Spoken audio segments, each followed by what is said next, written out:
does floral design for high-end events and weddings around the country. She's been featured in numerous wedding style blogs, and then also in Rocky Mountain Bride and Martha Stewart weddings. So really excited to hear the story. Let's get started. Thank you.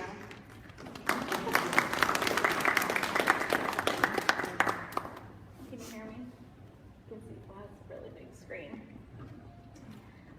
So, my name's Emily, and my company is called Floriography. I'll get into the meaning of the name. It's a big, long F word, I now realize.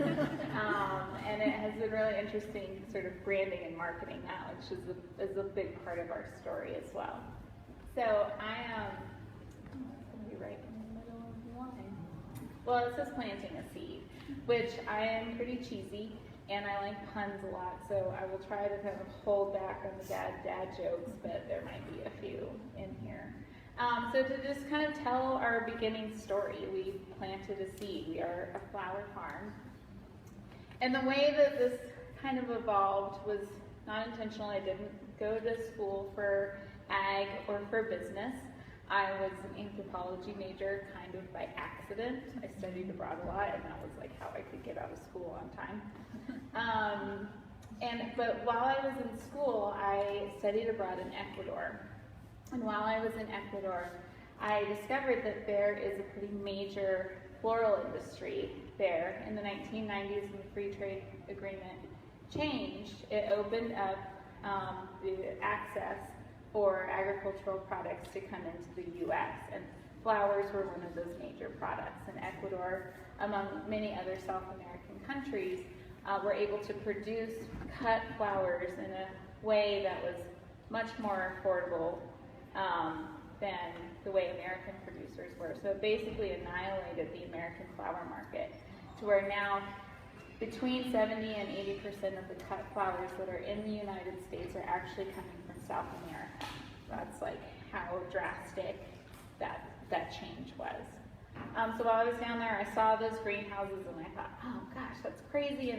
And at that time, they were not regulated, so they were producing flowers in conditions that were not, something that would be permitted by U.S. agricultural law or labor laws, so to speak. And that was something that was disturbing to me. I wasn't really sure what to do with that information, but it was certainly an experience that stuck with me. So fast forwarding through my life, and after college, I was an adventure guide and did a little bit of everything. And between guiding jobs, I would come back to my family's pecan farm here in the valley and work on it. And little by little, I realized that I was taking fewer guiding jobs and farming more. And as that continued, I thought, wow, farming is really important to me. It is a huge part of our family's heritage and the history of this valley. And young farmers are a dying breed, essentially. It was not a community that was really thriving the way that it once was in previous generations. And I realized that if I didn't continue farming, that was kind of the end for our family. Well, my sisters were like little, so I didn't know what they were going to do. So I thought, okay, I think I want to be a farmer, but I don't think I want to drive a tractor all day long, and I kind of really like pretty things, and I also really love the idea. I had traveled a lot, and I had seen the farm-to-table movement really gathering steam in other parts of the country. Farmers markets were really starting to thrive. Boutique farms and growers were really becoming something that was trendy and hip and having a renaissance, and I was like, that's really awesome. And I think that needs to happen here, and it wasn't quite happening. I thought, okay, here's something that I think I want to be a part of. And this is also a way that my grandfather and my great-grandfather were fourth-generation farmers. They had a connection to their clients, and I felt like right now we had kind of distanced ourselves from that. I couldn't tell you who was buying our pecans. I couldn't tell you who was buying our cotton. And I wanted to kind of, if I was going to be a farmer, I wanted to have that personal relationship with my clients. So I had a moment. This was my big Oprah aha moment. It was kind of pathetic. We were throwing a big Thanksgiving dinner. I went to Sam's to get supplies, and I grabbed some flowers, and I got to the car, and I looked at the wrapper of flowers and it said grown in Ecuador, and I like lost it. Like I had a full-on breakdown in the middle of the Sam's parking lot. I thought, oh my gosh, I just bought flowers from Ecuador, and I know where they came from, and it wasn't that great. And why can't I get local flowers for my table? Why can we have these farm-to-table dinners, but then we're still having blooms from other countries that are being produced in unethical ways? And I thought, okay, I'm going to do something about this. I'm going to get over my nervous breakdown that I'm having, embarrassingly, in a parking lot. And this is like my thing. This is what we're going to do. We're going to grow flowers. So we started planting seeds. And it was very random, and it was kind of unintentional. It was a little sloppy, but we were just going to throw some seeds down. And we threw some tulips in the ground, and then we started cutting tree branches, and little by little, it turned into a flower farm. Believe it or not. See, that's our farm in La Mesa. So as we're trying to experiment with this whole situation, we're thinking, okay, what are we doing? How do we sell these things? What do we call ourselves? Who do we want to be? How are we going to market ourselves? What's our identity? And I think that has kind of, thinking about those things from the very inception of our business has really helped us in our success and to what we have accomplished as of now. So being really thoughtful about how we're communicating our vision and our philosophy and our feelings to our clients and to our community. So as we're growing these flowers, it didn't always look like this. Sometimes it was like a sad plot that was like this big, let's be honest.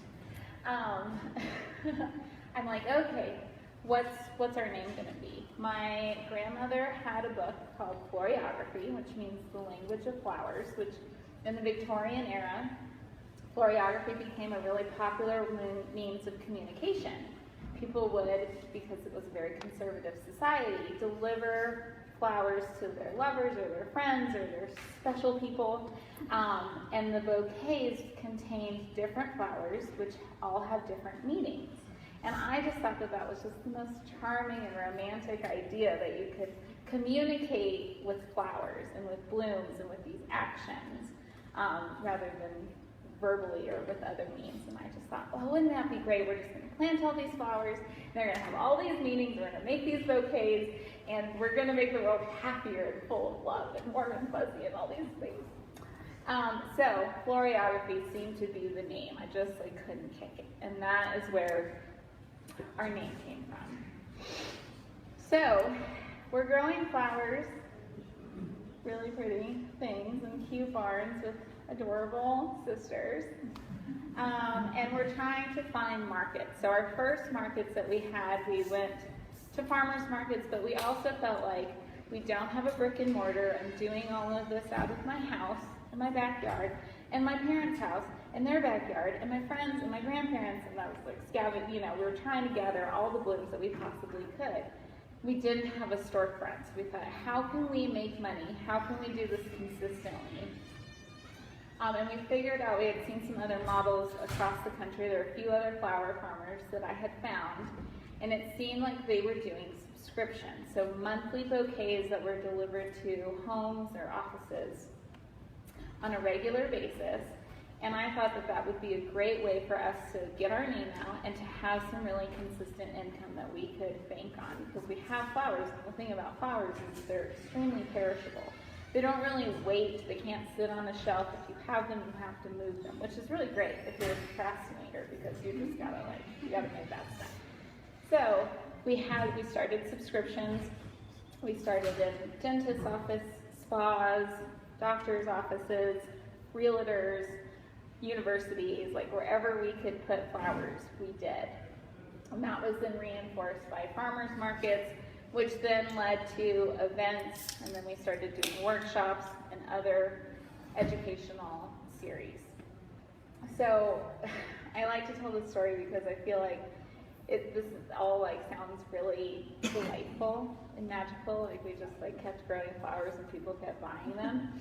But the reality was, it was difficult, and people were not always very receptive to our idea. Like one year, after our first year of kind of scavenging, I put a lot of money in tulips on my credit card. I was like, we're gonna be tulip farmers, and I bought 4,000 tulip bulbs. We planted them in the fall, and they grew in the spring, and we cut them and we took them to a farmer's market in El Paso. They had this adorable little stand, kind of looked like that, and nobody bought them. We couldn't even give them away. They would come up and say, oh, do you have fake flowers? Like, those smell bad. Or, do you have red roses or baby's breath? Or, do you know that those are gonna die, so why would I buy those? So these were the sorts of experiences that we would have at these markets, which were very defeating. But then we would have really wonderful experiences, and where people would invite us to their homes and have us do some dinner parties, and there was enough of that to counteract the baby's breath and red roses people that kept us going and kept us sort of like seeking out new clients and new avenues for us to kind of market ourselves, because we felt really passionate about what we were doing. We just felt like maybe people weren't quite ready for it, and we just needed to figure out how to continue to brand ourselves and identify ourselves, to become appealing, to become kind of like a sexy thing that people wanted to be a part of. They just didn't know it yet because we were such a new and novel idea. It's just nobody was doing what we were doing, and so maybe we were a little ahead. But we figured it out. So to go back to our branding, we wanted to really identify our passions, our roots, where we came from, and where we wanted to go. So Floriography, like I mentioned, it is kind of a big, long F word. So I was really conscious in the way that I picked our font, because a lot of people actually couldn't pronounce our name, and they thought that we were a photographer, or they were like, what's a flography? I mean, you like, it's phonetic, but people have a hard time with that apparently. So we started really thinking about textures and branding and icons and symbols and ways that people could identify us around town. Like, it's that F with the swirl, and it's the flowers, and it looks floral. And so we tried consistently through this journey to be really thoughtful about our identity and our branding and our symbolism. And so as our website evolved, somebody put that picture on there for me. We tried to kind of balance where we wanted to go, which I always thought, like, I was dreaming really big and crazy, which I never thought this would happen. I think I wanted to be a really high-end wedding florist. I didn't really think that was ever going to happen. I was like, really? We're farmers, we're like simple country people, but like maybe someday we could like work one big wedding or something like that. So I tried to project that. I tried to add that sort of elegance. I added, you know, an essence of some classic shapes and lines and something sort of romantic and elegant and feminine, while still trying to be sort of rooted in the farm. So we used a lot of craft paper and burlap and other natural textures that I felt like connected like design and farm, and these two things that I identify with personally, and I also felt like we're very much consistent with our brand and our identity, and wanted to communicate to people, you know, we think agriculture is really beautiful, and we think design can be really grounded and I think still elevated at the same time. And trying to communicate that non-verbally was a challenge, but I think that that was a great thing for us to always be mindful of and develop as our business grew.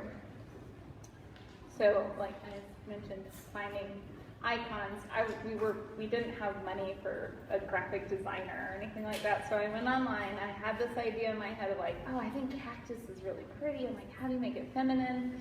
And I found like a vector set on the interweb for $15, and those are now our icons, which are now evolving next year. But we love the balance of cactus and the feminine color palette, and it's still connected to agriculture and the desert. It has a sense of place, but it still has some softness and femininity. And we think that all of those things, you know, we're trying to like pull in all of these like different abstract ideas, crazy personality traits of mine that we're trying to like put into this fun, cute little package that appeals to a lot of different people in a lot of different ways. So, once we kind of figured out our branding and our images, we were still trying to push marketing and pushing our business and trying to sell products because we really like to pay our bills. So, how do we do that?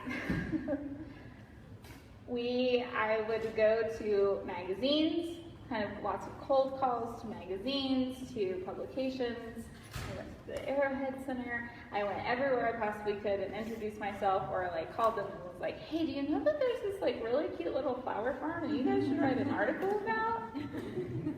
And it worked, and they did it, which was really uncomfortable and awkward, but I was really hungry, so we did it. So we went to venues, magazines, trade shows, markets, anything we could possibly do to get our name and our brand out there, because we just felt so committed. Like, the world needs flowers, and they need our flowers.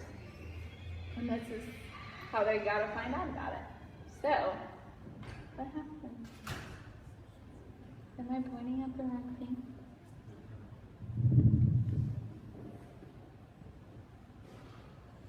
Yeah? Sorry.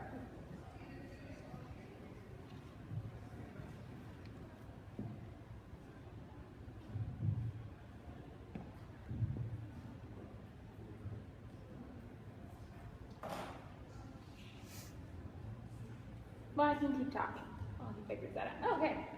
So our other super major influence in how we sold flowers and moved along in this journey was really social media.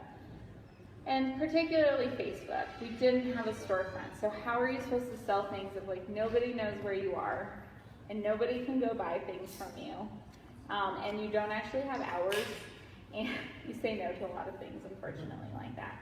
So how do you say yes? So we were like, we're going to say yes 24 hours a day, sort of. Thank you, Facebook. And it was a way, because we were so visual also, that people could constantly see our work. They could constantly see reviews. They could see what people were saying about us, what events we had, how we could market. And also, it is like the most affordable advertising ever. I mean, for $5, you can reach thousands of people and get them to an event and then make that money back times 4,000 or whatever. I'm not a numbers person, something like that. So social media and Facebook really transformed the way that we did business, because we just couldn't have a traditional flower shop. And I'm so thrilled that we never opened one up, because I feel like any extra capital or investment that we were ever able to make, we did it either in our staffing or in quality supplies or in investments in technology. And I think that now, investing in technology rather than like a brick and mortar store, which is probably maybe the traditional florist maybe on her way out. I can't really tell. Some days yes, some days no. I'm glad that this was like an avenue that we pursued. Instagram now, actually, we've kind of converted. We're still very active on Facebook, but I have to give Instagram a shout out, because now Instagram is really like our major pull for clients. This year, I would say we probably had $20,000 in sales just from Instagram, which I think is pretty remarkable considering that it's free. And we just put pictures of our dog and our flowers and some dirt up and some prickly pear paddles, but it's magic, and it works, and it speaks our language, and it communicates who we are and our passion and our identity, which again, I think that like being an entrepreneur and having this small business and what we've sold and how we've been able to do it is really about making it personal. And Instagram and social media, Facebook, all of these things have helped us articulate that. They've helped us communicate that to the world, to our community, and on lots of different scales in between. So, kind of digging a little bit deeper into like the two products that we have. I think we have a farm and we have a floral design studio. And now those things have kind of separated a little bit. They're still very connected. But we identified by both of them, and we had to also reinvent both of them to fit us. Because for a while I was like, I'm a farmer, but we don't have thousands of acres, and we don't have tons of equipment, and we don't really fit the mold of a traditional farmer. Which, after I got over that and embraced it, we can use that to our advantage, and we can kind of now ride a lot of different lines and have a lot of fun with those identities. So we've kind of become a boutique farm, and we can do the farm to table thing. We are also using a lot of traditional and large scale agricultural products, which is kind of, I think, one of our niche markets. We come from a large scale farming background, and I think all scales of farming are beautiful. I think fields of cotton are the prettiest thing I've ever seen. It's prettier than a field of peonies, if you ask me. People in Alaska are probably rolling their eyes right now. We put chilies in our bouquets. We make entire bridal bouquets out of vegetables. Fun fact, the bride was named Kale, and in our meeting, I was like, sassy pants Emily, I was like, wouldn't it be hilarious if we made you a kale bouquet? And she said yes. And so she got a bouquet made of kale and so many other things. And then at the end of the night, the next day, they took it home and they made soup out of it, and that was their first meal, which it still gives me goosebumps. That's just the coolest thing I've ever heard of. And I think that is those moments are when we really found ourselves, and we thought, okay, we can combine large-scale agriculture, small-scale agriculture, design, and personality, and all these things can come together. They're not opposites. They play well together. You just kind of manipulate people and make sassy comments sometimes. So, being a florist, also, don't really fit that mold. We don't have a shop. We don't do daily orders. We say no to things like that, which is unfortunate because I really love saying yes. I'm kind of addicted to it. But we do different things. So we have different kinds of design, like I just showed. We have a different identity, so we are a farm. That's a big part of who we are. But we also do a lot of education. We do a lot of workshops. We do a lot of consulting for farms and for florists. So I don't have secrets about my prices or my business or how we run things anymore. I'm very open with other florists and other farmers about how we work, because I feel like when we establish that sort of confidence, our entire community in both of those areas has grown, and we've all become stronger. They raise their prices. I raise my prices. No one's undercutting people. We're actually gaining strength, and I think that is something that we've been able to kind of do well.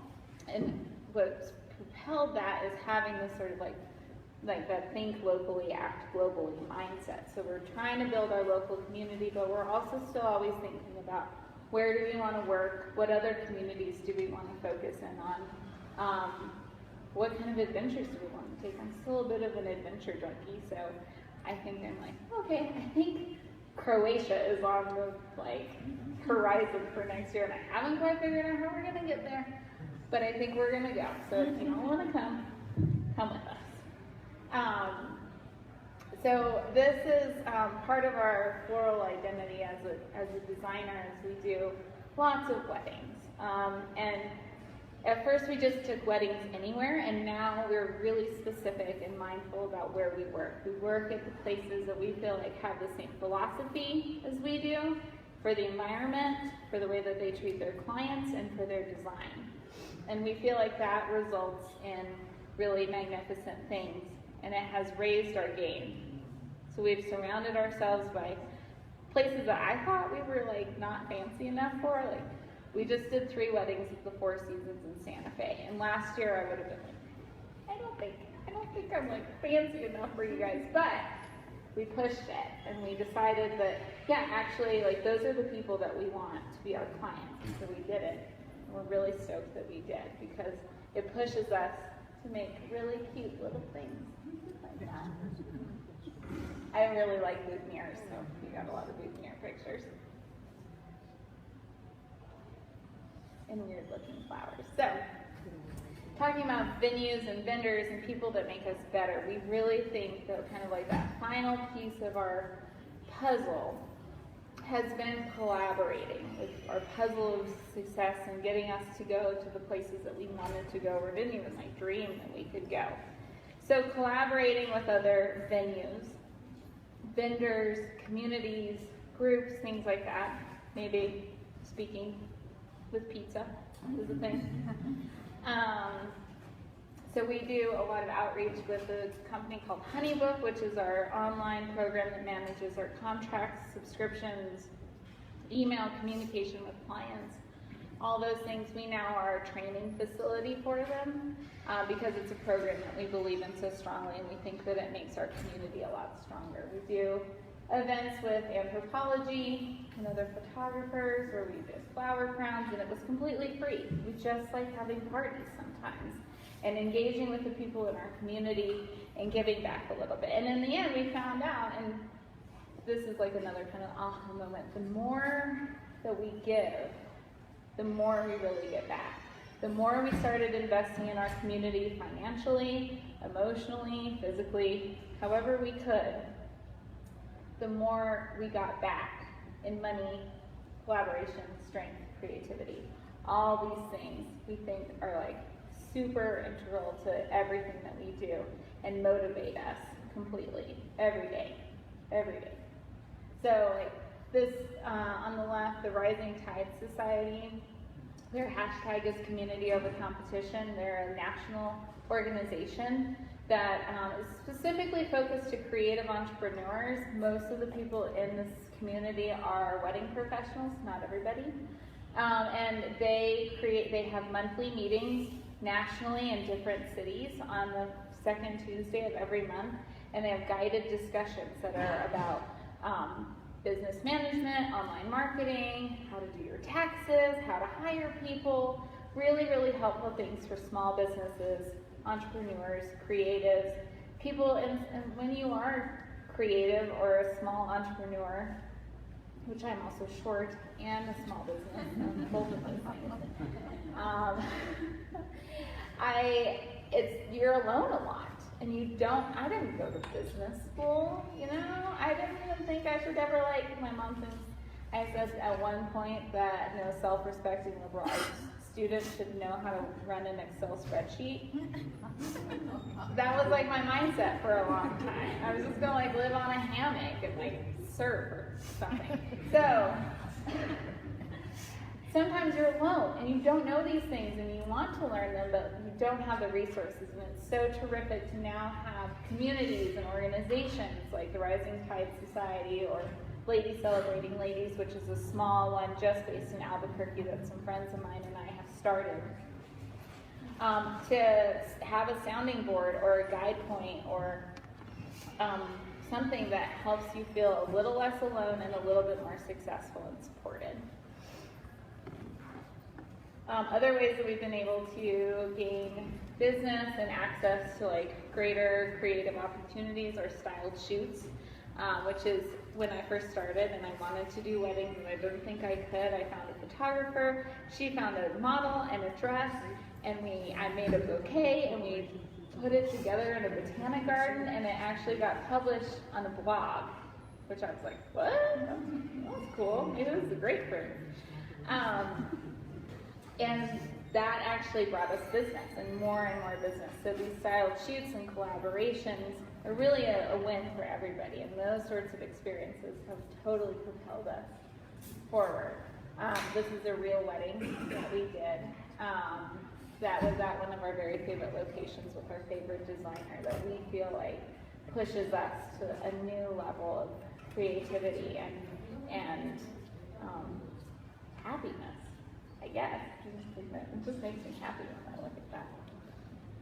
So the final piece that I think pulls all of us together is we've built this great business and been really mindful of our identity and what we're trying to be and go for and do and our goals, which, going back to collaboration, I think a huge part of where we've been in the collaborative process is goal setting. And I think that is major in doing anything. It's writing down your goals, to saying them out loud, and they actually happen, then it's wild. So we've set our goals, and we've got great customers because we said we wanted them. So what do we do with them, and how do we keep them? Well, I think that we have great communication skills. We're really well organized, which is surprising from the girl who doesn't like Excel spreadsheets. I've turned into a schedule crazy person. I have walls of whiteboards and calendars and sticky notes. My dog walks around with sticky notes on him sometimes.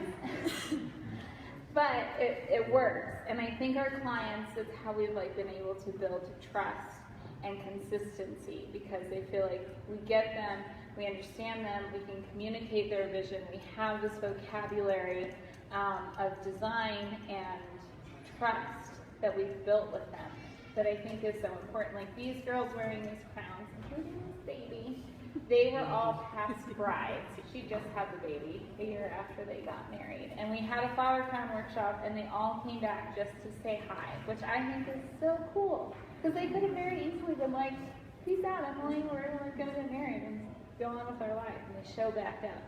And I think that that's really telling of what our team is able to accomplish and what we're designing and how we're impacting the world and our community.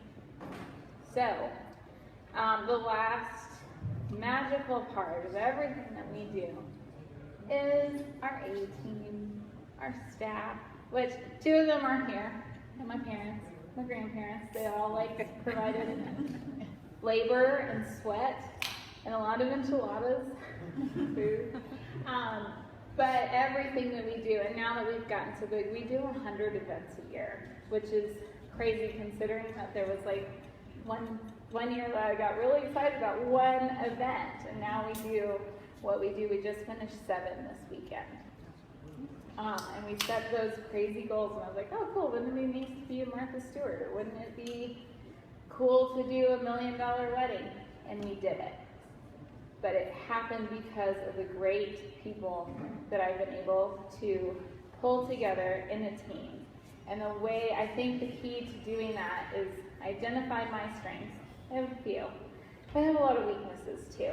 And I found all the people with all the strengths that counteract my weaknesses. And together, we make a really powerful team that also happens to have fun and look cute in aprons and play with horses. So, that's kind of the big picture of what we do and how we try to be entrepreneurs. And I guess I'm open for questions now.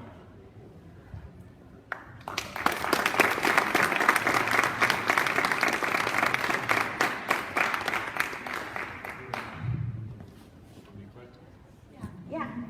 So, how have you managed to maintain your vision? Like when you were talking about just having one event last year, how did you not, as a lot of small businesses do, get derailed by just taking any opportunity you can get, even if they're outside of your vision for the company? And then as you scale, and you have people all over the place, Martha and Las Cruces and Albuquerque, how do you continue to maintain? That's a great question. I think I ask myself that every morning. Maybe I was unclear. We did one event a few years ago. The first year we moved to Albuquerque, expanded our business into Albuquerque and Santa Fe in 2014, and that was really our kind of beginning of being in the wedding industry. And we did 2 weddings that year. First year of being in the markets and being in Las Cruces and farm-based, we did 1 wedding. So it's been a few years, but last year we did 70 weddings. This year I said I was only going to do 50, but we're back up at 100. So it does happen, and yes, I'm very addicted to yes. And we're learning how to, I still say no a lot. I think the way that we have kind of distributed that workload, if that's your question, is the people and the organization system. So I've trained people, everything we do is very personal, but it still has a really standard foundation. So we've had to standardize a lot of our designs. We have really tight schedules for how we design, where we design, and what the logistics are that go into that, and there's like a lot of planning, which is very surprising to hear me say that because I never thought I was a planner. But we plan a lot because like last weekend we had a wedding in Marfa, Texas, 2 in Santa Fe, 2 in Las Cruces. So, and I have tried to clone myself, and I've tried to be in all of those places at once, but I get a little crazy when that happens. So I will stay at one, and I have just really strong people who know and understand and have communicated with those clients throughout the entire process. So they know that wedding just as well as I do. So no client is ever just like getting sloppy seconds. Everyone is like, there's like a pretty great delegation of jobs and tasks and timing and planning and all the supplies and a great network of support in all of those places. I don't know if I answered your question. Okay. Yeah. What are the keys to managing communications? Ooh. How do we manage communication between our team members? Well, we are physically in the same place working together a lot for those of us that are in Albuquerque.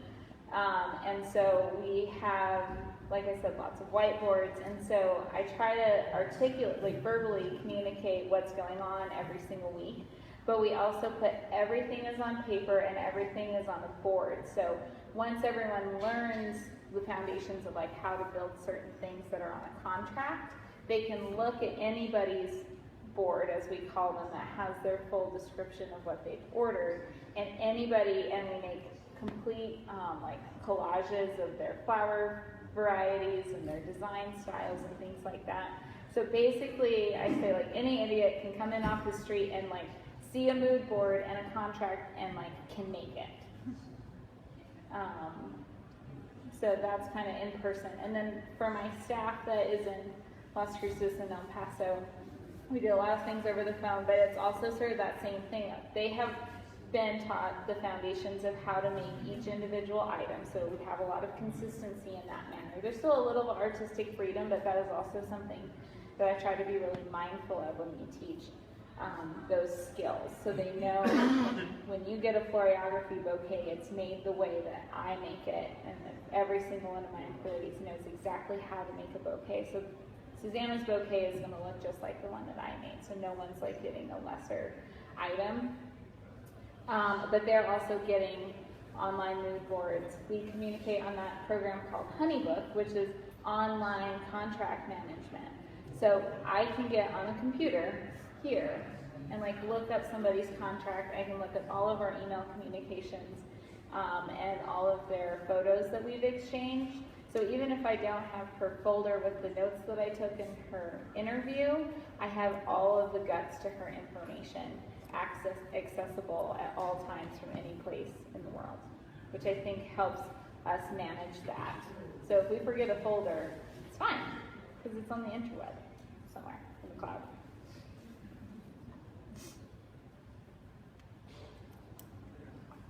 You mentioned about meeting all your other goals. What's next on your list of goals? Well, I do want to go to Croatia.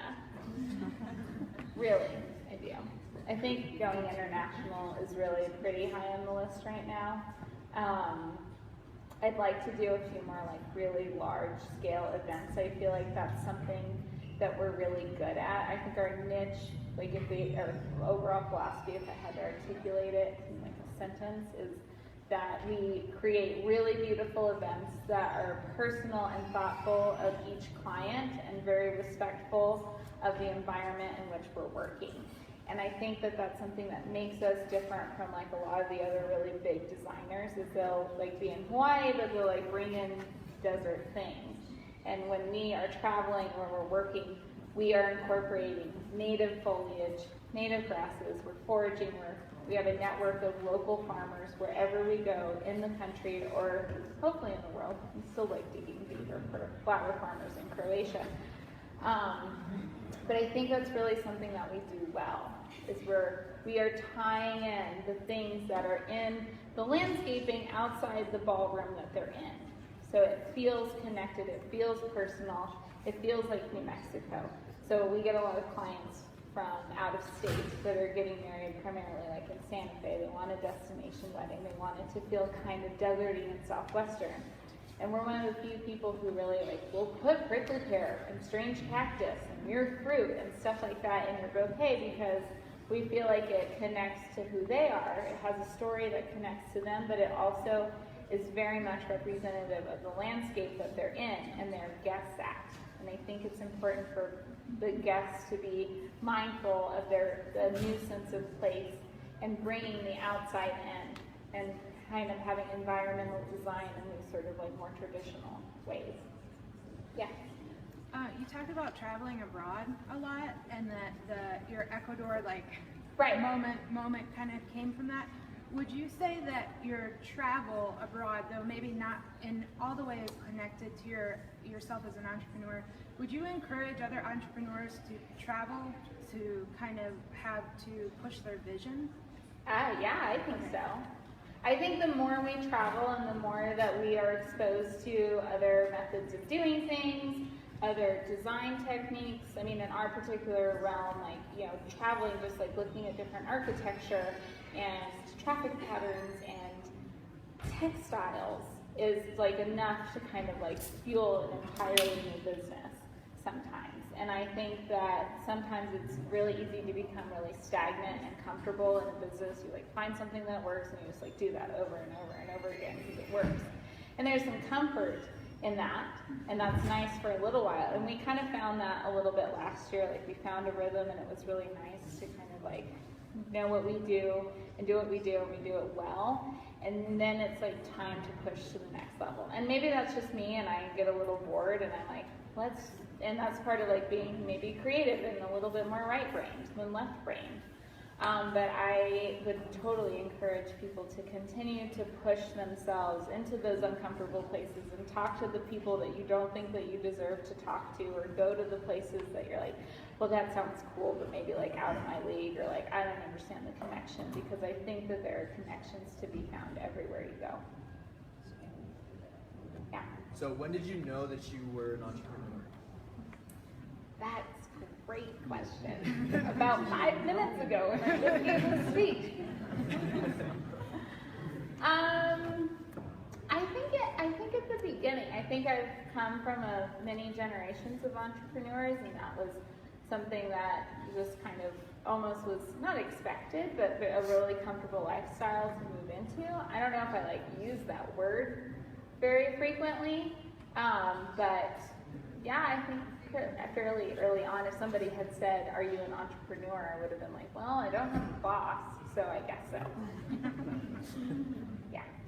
How do you bridge your artistic sensibility and that with a bride who has a much different sensibility and perhaps is not looking at the same artistic side that you create? Do you create that, or is that just kind of go somewhere else? I think that there's a balance in that initial communication that I have with our clients, and particularly brides, which, it is a really personal moment. And we've now come to the point where we feel really strongly about our design sense, and the whole process is a lot easier when we're on the same page. So if we have a bride who wants like a big mound of hydrangeas, which is beautiful, but not really like our jam, we can kind of decipher that at the beginning. And if we communicate visually a lot of times, and if I feel like we're at a bit of an impasse and our visions at the end will never get together, then yes, I think we're at the point where we nicely say we're not sure that we're a good fit for you, or we're booked, or something like that, because it's a struggle for them and it's a struggle for us. And we want this when you're a bride and you're getting married. It's one of the biggest, most important days of your life, and it should be easy. It shouldn't be as stressful as people make it out to be. And having good vendors who you connect with emotionally and visually is a big part of keeping that stressful moment as low stress as possible. And I have no intention of contributing to anybody's stress, because I don't want that in my life. So I want happy, clients who trust me. And if I feel like there's not ever going to be that connection, then we will kind of make a disconnect immediately. Yeah. What's something you would tell someone who wants to start their business that you wish you would have known when you started yours? I think go with your gut. I think I had a lot of self-doubt at the beginning of this. I questioned a lot of my abilities because I felt like I didn't go to business school, or I didn't know how to work a spreadsheet, or I didn't know anything about marketing. There were a lot of ways for me to say like I wasn't good at things, but I figured out the things that I was good at, and then when opportunities came to me or I had to make decisions, I tried to be as intuitive as I possibly could be about it. Even if I felt like, maybe if I read this book, I would know what to do right now, but I just went with my gut. And I think that being authentic to your business plan or to who you are and what you want to accomplish, and thinking of your goals, making decisions based off of that big picture. And you're like, well, I think taking road B is going to get me maybe a little bit closer than road A. And it feels good. I think that would probably be my advice.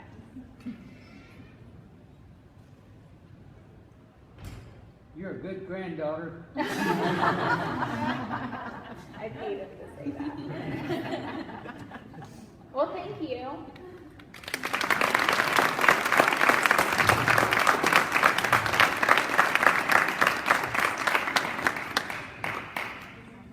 Thanks, Evelyn, for being here. This was really great.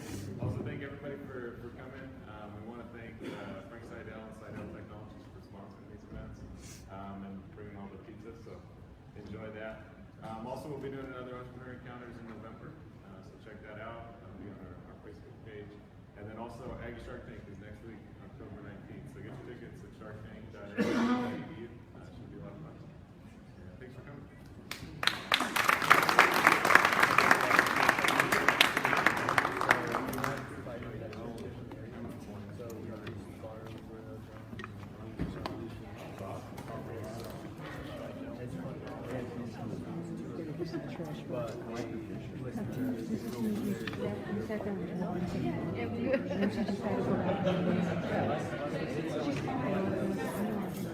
She's always thought, oh God, in a really positive way. Oh, that's great. She's been, how much she knows working on it. She's just great. She is great. I really think she's great. You know Lori Churchill? That was her. I've heard her name, but that's how we knew. This is years ago. Anyhow. Oh yeah, she's always like. I work at the office. Yeah. We're trying to get